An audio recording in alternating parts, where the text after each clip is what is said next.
میرے نبی پاک علیہ السلام نے فرمایا اگر تو رب پہ بھروسہ کرے گا نا تو جس طرح پرندے صبح بھوکے نکلتے ہیں گھونسلوں سے، نہ انہیں پتا ہوتا ہے کس دفتر میں جا کے بیٹھنا ہے، نہ یہ خبر ہوتی ہے کہ مزدوری کہاں کرنی، نہ یہ انہیں پتا ہوتا ہے کہ میرا رزق کہاں ہے، وہ نکل آتے ہیں اللہ کے بھروسے پہ۔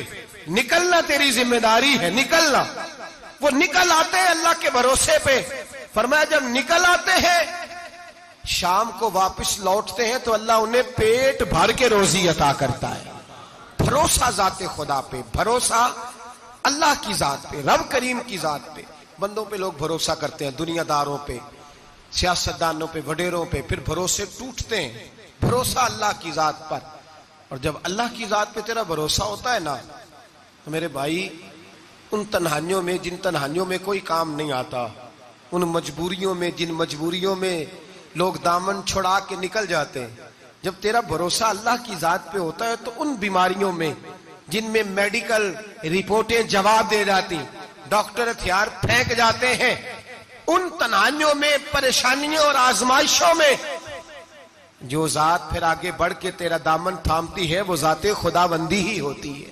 پھر اللہ تبارک و تعالیٰ تیری مدد فرماتا ہے، پھر وہ اس کا کرم تجھے تھام لیتا ہے جب تو بھروسہ۔ حضرت ابراہیم کے لیے آگ جلائی گئی، 80-100 کسی نے کہا 80,000 فٹ اونچی آگ، دائیں بائیں آگ ہی آگ، اتنی بڑی آگ کہ سمیٹی نہ جائے، پرندہ گزرے تو گر جائے۔ حضرت ابراہیم کو آگ میں ڈالا جانے لگا، کوئی ساتھی نہیں، کوئی پیارا نہیں، کوئی دوست نہیں، کوئی بھائی نہیں، کوئی امتی نہیں، کچھ بھی نہیں، اکیلے۔ منجنیق بنائی گئی، اس منجنیق میں رکھ کے پھینکا جائے گا۔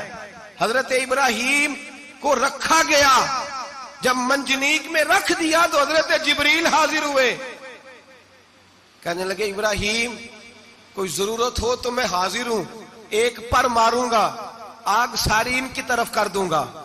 اب فرمانے لگے حاجت تو ہے پر تیرے ساتھ میری کوئی حاجت نہیں۔ وہ بارش کا فرشتہ آیا، کہنے لگا حضور حکم دے تو برسا دوں۔ ہوا کا فرشتہ کہتا ہے میں اللہ کی طرف سے مامور ہوں، مجھے حکم ملے تو میں ہواؤں کے رخ پھیر دوں نمرود کی جانب، یہ ساری آگ ان پر گر جائے، بارشیں برسا کے سیلاب کر دوں۔ تو حضرت ابراہیم کہنے لگے مجھے کسی کی حاجت ہی نہیں، جیم جان دا کچھ وسا نہیں ہوں، اے جان یار نو دے تے آزاد ہو جا، اس سے دل دہن فساد سارے، دل دل بر نو دے تے شاد ہو جا، جیو رکھے آباد تے رو وسدا، تے جدوں کرے برباد برباد ہو جا، او جدوں کرے برباد تے پھر برباد ہو جا۔ فرمایا ٹھیک ہو گیا جیسے وہ چاہتا ہے، میں تیار ہوں۔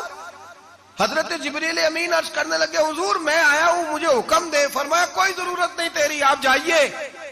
تو کہنے لگے پھر رب سے دعا ہی کر لیں۔ تو حضرت ابراہیم کی آنکھوں میں 2 آنسوں کے قطرے چمکے، فرمانے لگے رب کو نہیں پتا اس کا خلیل کس حال میں ہے، وہ نہیں جانتا، میرا مالک ہے، میرا رب ہے، میری پیشانی اس کے سجدے کی لذت سے آشنا ہے، میں صرف اس کی بارگاہ میں جھکتا ہوں جب مالک وہ ہے، رازق وہ ہے، پیدا کرنے والا وہ ہے، دینے والا وہ ہے، سننے والا وہ ہے، تو پھر مجھے بڑھ کر سنانے کی حاجت نہیں۔ جبریل آپ جائیے، میرا بھروسہ اللہ کی ذات پہ ہے، میں جانوں اور میرا خدا جانے، بیچ میں کوئی نہیں آئے گا۔ حضرت سیدنا اور پھر اللہ تبارک و تعالیٰ کے نبی کا بھروسہ تھا تو پھر آزمایا گیا ان کا بھروسہ۔ یہ نہیں کہ آگ پھینکنے سے پہلے بجھ گئی، بلکہ تمام کتابیں اٹھائیے، آگ میں ایک دفعہ گرنا پڑا، آگ کے اندر جھونس دیے گئے، ڈال دیے گئے، جب آگ میں گرے ہیں پھر آواز آئی ہے یا نار کونی بردم و سلاما علی ابراہیم، اے آگ اب تو ابراہیم کے لیے سلامتی والی بھی ہو جا اور ٹھنڈی بھی ہو جا۔ تو رب تعالیٰ فرماتا ہے تو مجھ پر بھروسہ کر، میری ذات پر تیرا توکل ہونا چاہیے، من یتوکل علی اللہ فہو حسبہ، تو میری ذات پر بھروسہ کر، میں تیری دنیا بھی اچھی کر دوں گا، تیری آخرت بھی اچھی کر دوں گا۔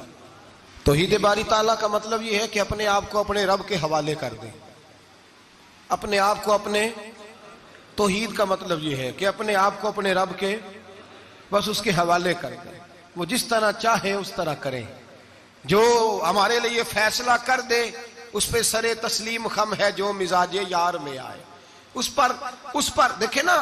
حضرت ابو بکر، جناب عمر، عثمان غنی، مولا علی، یہ خلفاء بنے. باقی صحابہ میں سے کوئی شخص بھی اس مسند پہ آیا؟ کوئی نہیں آیا. پھر کچھ صحابی گورنر بنے. حضرت بلال حبشی کسی عہدے پہ بھی فائز نہیں ہوئے، نوکری سب سے زیادہ، ایک عہدہ بھی نہیں. لیکن تاریخ میں کوئی کمزور حوالہ بھی نہیں کہ کبھی حضرت بلال نے کہا ہو کہ میں بڑا پریشان ہوں، کچھ بھی نہیں، جائیداد نہیں، یار بنا کچھ نہیں، گھر کوئی نہیں، تو چلو مکان بن جاتے، 2 دکانوں کا کرایہ ہی آنے لگتا، کوئی بات نہیں فرمائی. زندگی کو مطمئن گزارا. وہ حضرت بلال کہنے لگے جو میرا مقام ہے وہ تو کسی اور کا ہے ہی نہیں، وہ تو کسی اور کا ہے ہی نہیں.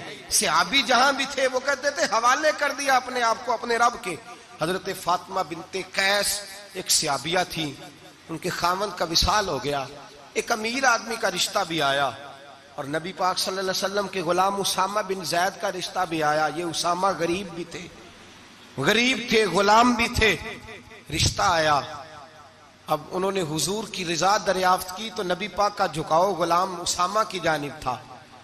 اب ان کے سارے گھر والے کہنے لگے حضور کا اگر تم سمجھتی بھی ہو تو مشورہ ہے، چاہت ہے، حکم تو نہیں نا، ہر آدمی کو اجازت ہے، مرضی سے نکاح کر سکتا ہے، تو آپ امیر آدمی سے رشتہ کریں جو آپ کو خوش رکھے. تو حضرت فاطمہ بنت قیس کہنے لگی ماں باپ سے آپ میری فکر نہ کریں، مجھے میرے نبی کے حوالے کریں، اللہ مجھے کبھی ضائع نہیں کرے گا. میرے بھائی اپنے آپ کو رب رسول کے حوالے کرو. ہم لوگوں نے اپنے آپ کو اپنی سوچ کے حوالے کیا، نفسیاتی مریض بن گئے ہم لوگ. پریشانی ہے کہ ختم نہیں ہوتی، دقت ہے کہ ختم نہیں ہوتی، مفت کی آوازاری ہے، ہر وقت لوگ ڈپریشن اور ٹینشن کا شکار ہے. بھائی اپنے آپ کو اپنے رب کے سپرد کرو. یہاں تو کوئی کسی چودھری کو کہہ دے کہ بھائی جس طرح کا تیرا دل کرتا ہے میں تیرا اس طرح کر لے، تو وہ انسان کا نقصان نہیں کرتا، کہتا ہے وہ تو میرے پلڑے میں آ کے بیٹھ گیا ہے تو کیسے نقصان کروں. اگر رب کریم کو کہہ دو گے کہ یا اللہ تیرے ہیں، جس طرح تو بہتر سمجھے ہمارے ساتھ سلوک کر، اس کی بارگاہ کی طرف جھک جاؤ، اس کی جانب توجہ کر جاؤ، اللہ تبارک و تعالیٰ کے ہو جاؤ. جائیں اللہ تبارک و تعالیٰ کی بارگاہ میں. لوگ اتنے چکر دفتروں کے لگاتے ہیں، اگر اتنے نفل پڑھیں تو اللہ تبارک و تعالیٰ جلدی آسانیاں فرما دے. لوگ جتنا دوستوں یاروں کی جو ہے وہ جا کر خوشامد کرتے ہیں اور اپنا کام نکلوانے کے لیے جتنی ان کے دروازوں پہ جا کر بیٹھتے ہیں، اس سے اگر چوتھا وقت بھی مسجد کو دیں، قرآن پاک کو دیں تو میرے بھائی بڑی جلدی اللہ آسانیاں کر دے. لیکن ہم دنیا داروں کا دروازہ کھٹکھٹاتے ہیں. اگر اللہ کا، اللہ والوں کا، اللہ کے رسول کا دروازہ کھٹکھٹائیں گے بڑی جلدی کھلے گا، بڑی جلدی کھلے گا. حضرت حسن بصری رحمت اللہ علیہ خطاب کر رہے تھے. حضرت حسن بصری واز فرما رہے تھے تو واز فرماتے کہنے لگے لوگو اللہ کے دروازے پہ دستک دیتے رہا کرو، انشاءاللہ دروازہ کھل جائے گا. دستک دیتے رہو، اللہ کے دروازے پہ کھل جائے گا. دستک دیتے رہو، مالک کے دروازے پر کھٹکھٹاتے رہو. پردے کے پیچھے عورتیں بھی بیٹھی تھیں. حضرت رابعہ بصری بول پڑی، کہنے لگی حسن بصری کیا کہہ رہا ہے؟ اللہ کے دروازے پہ دستک دو کھل جائے گا. پہلے مجھے یہ بتا رب کا دروازہ بند بھی ہوتا ہے؟ کبھی بند بھی ہوا ہے؟ کھلے گا تو وہ جو کسی وقت بند ہوتا ہو.